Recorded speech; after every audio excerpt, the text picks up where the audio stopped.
Hey everyone, good morning and welcome back to Daily Crypto News. It's May 31st, Friday. It's the last day of May. I hope you enjoyed the last bit of spring. It's getting really hot here in Europe. It's a little strange even. But anyways, I'm enjoying the sun and I hope you are as well. I'm Sarah, your host on Friday. Today is the day that we go around the world and also to Asia. So buckle up, and before we go, make sure to like this podcast and leave us a review, 5-star review. And let's go. On May 29th, PayPal announced that its stablecoin PYUSD, token ticker PYUSD, is coming to the Solana blockchain. This is 9 months after PYUSD was first launched on the Ethereum mainnet in August 2023. Both Solana and PayPal have been aggressively promoting this partnership. According to a thread from Solana, there are 3 reasons why PayPal decided to extend its stablecoin to Solana. Solana is, first, cost-effective, and second, they have high throughput and speed of settlement. Third, they have the possibility of token extensions, and that could lead to token extensions where they can expand functionality for compliance. And of course, PayPal also published an article on Mirror, and they said they expect the partnership to ultimately lead to widespread adoption of the payment mechanism in 3 stages. And then they explained what these 3 stages are. And first stage is awareness through introduction. I guess this means exactly what happened with the PYUSD launch on Ethereum in 2023. And second phase is utility through integration. This is through the realization of various features. I believe that PayPal is on phase 2 in a way because they now adapted to Solana and it has more usability per se. Phase 3, ubiquity through assimilation, which is the state of pervasiveness where people use PYUSD in their daily lives without even thinking about it. And it makes sense. When you think about financial services, you don't really think about what kind of product or what kind of function or technology that is being used behind. And that is the phase that PayPal is looking for through, I guess, indirectly partnership with Solana. And PYUSD has been struggling a bit. We know that after their launch on Ethereum, it wasn't really that good in terms of market dominance in stablecoin, but hopefully using Solana could kind of have a breakthrough. And honestly, I hope that PYUSD could be available also outside of the US. As of today, Ethena will be live on Blast, the layer 2 with native yield.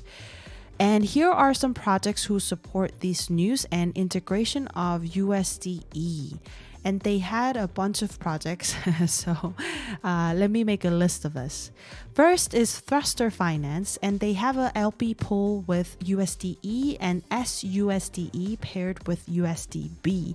I'm not sure how familiar you guys are with Ethena, but USDe has been the stable coin, the next stable coin that people have been eyeing on. And Thruster Finance created a LP pool where you can put your USDe in and earn some reward. Second is Hyperlock Finance, and they have a staking function.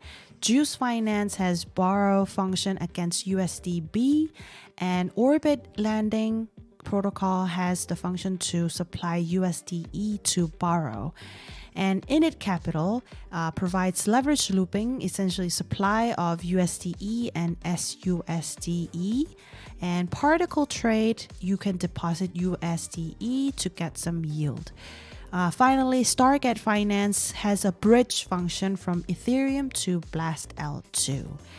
All these protocols essentially has function that integrated USDe or SUSDe, USDB, but essentially what provides in terms of native yield is that they will utilize the points from Blast ecosystem. Either it can be a Blast Gold or whatever the points that they created. And I would love to tackle one day about this point phi. These days, people are also talking a lot about this point phi, using point to derive the expected user behavior to kind of boost the activities on the protocols, right? And Blast definitely has been at the forefront of this point phi, but I could also start to feel the fatigue towards this point phi system. Essentially, it is to kind of require people or users to use this protocol in return of some sort of yield. But what kind of yield are we talking about? What kind of reward are we talking about? Is it realistic, or does it actually make yield? Can this point phi make another DeFi summer of all these yield farming?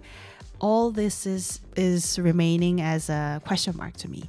But anyways, if this fatigue becomes a little more of a reality, I guess, then I will definitely bring it up again. All right. In today's focus, more bullish news are waiting for you. Let's go to Singapore first. DBS, the largest bank in Singapore, turned out to be an ether whale.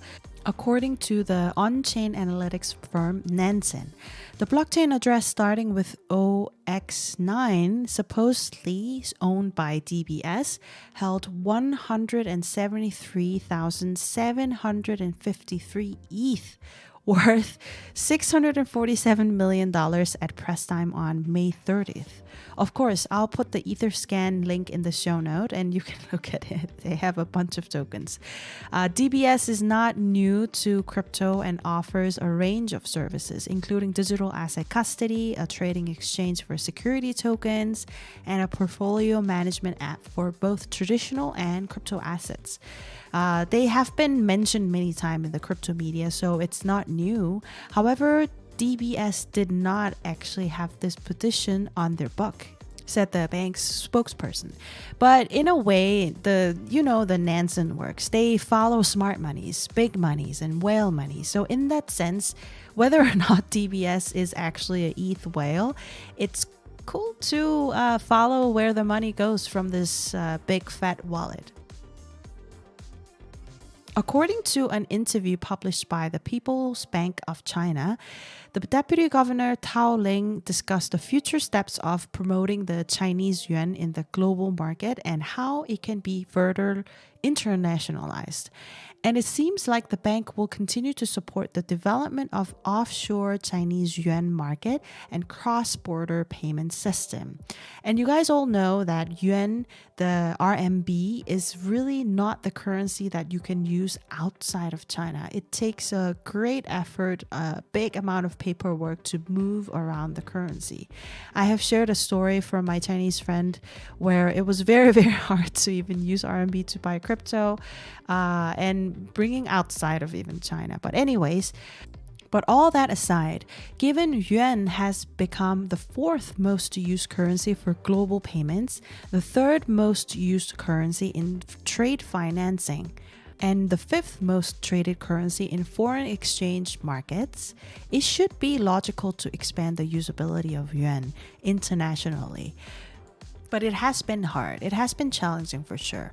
And SWIFT China President Wang Yang shared that there are significant differences in the technological path and standards, including protocols among economies and so on. But he did also indicated that SWIFT will expand its CBDC solution to simplify digital transactions and enhance support on-chain forex settlements and cross-border payments. I had a split feelings after reading this article. I kind of wish that CNY, the yuan, will be more available internationally. That will help definitely significantly to Chinese domestic economy because they will have the capacity to work with foreign partners, right? But also at the same time, I do feel a little concern about how that will be ever possible. CBDC backed by yuan will never be transparent or as transparent as other foreign fiat currency, for example.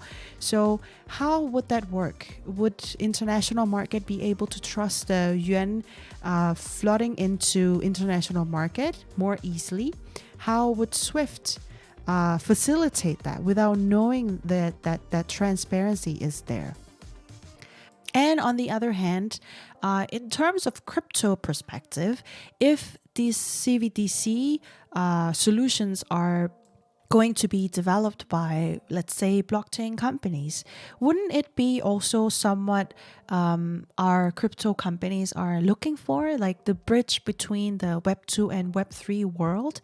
Of course, the technology-wise, the blockchain solutions can be used in different government settlements or finding out B2B solutions. That is what we're also, in a way, looking for, so that people can be more susceptible towards this technology. So that is kind of where I'm standing. What do you think? I would love to hear from you on macroeconomics and also the path towards the adoption of blockchain technology. Sarah at dailycryptonews.net. Central Bank Governor Chia Soray revealed on May 28th that the central bank digital currency, CBDC, Bakong, could increase the adoption of Cambodia's real currency by facilitating cross-border QR payments. Bakong is quite different from other CBDCs because it's backed by both Cambodian real and US dollars. She also said that while the US dollar dominates physical transactions, the local currency real is used more in digital transactions. Since its launch in 2020, the Bakong CBDC has facilitated a total of $70 billion in digital payments as of 2023, a figure approximately double the country's GDP. If we think more in terms of CBDC, Cambodia is definitely not alone in exploring CBDC to strengthen its fiat currency. Obviously, we had China, like we mentioned in the previous news. Korea has been always exploring, and a lot more countries are trying to get their currency used more and more easily digitally. But honestly, I'm not sure that could be one of the solutions to each country's economical issue. I mean, obviously, it wouldn't really help in terms of the fundamental issue that the country might have in terms of economic policies. Anyways, that's all for today. Now let's see how the markets are doing. Here comes the money. Here we go. Money talk. If we see the fear and greed index, it is still at 73. We are greed and the trading is going. We go to CoinMarketCap at the time of my recording, that is 5 a.m. EST. And according to the price, I will look at the chart, and number one is of course Bitcoin, $68,253.02, and it was 1.59% up since yesterday.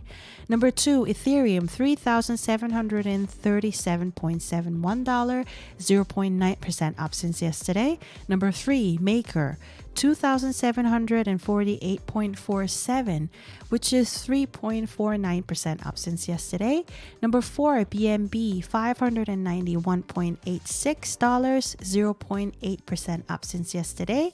Number five, Bitcoin Cash, $465.75, 1.03% up since yesterday. Number six, BitTensor, $389.78, 0.25% up since yesterday. Number seven, Gnosis, $336.47, 0.73% up since yesterday. Number eight, Solana, $167.09, 1.9% up since yesterday.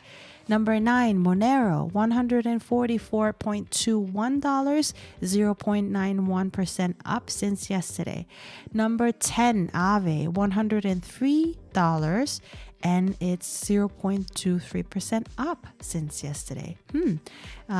Within 24 hours, the market has been doing slightly better. And obviously, I'm always looking at the chart from Korea. So I wanted to share a difference in the chart, like what kind of coin is being traded and having the higher price in Korean market. So if we look at the Bitham, we actually have Illuvium, which is 119,600 Korean won. That is supposed to be around $86. And we also have Bitcoin SV, token ticker BSV, which is sitting around 86,850 Korean won. That is supposed to be $62. It's fun that we don't really have Gnosis or Monero on the chart, but anyways, now you know. And if we look at the chart movement in the last 7 days, Bitcoin Cash and BitTensor Gnosis has been going down and down. So if you want to buy, and I'm a buying a dip kind of girl, so that's my recommendation right there. All right. Thank you for tuning in today as well. Hope you learned something with me at Daily Crypto News. Share your feedback, opinion. Of course, subscribe and DM us on Substack or Twitter. Hope you had a great May and great week. We'll see next week in June. Until then, happy hodling, everyone.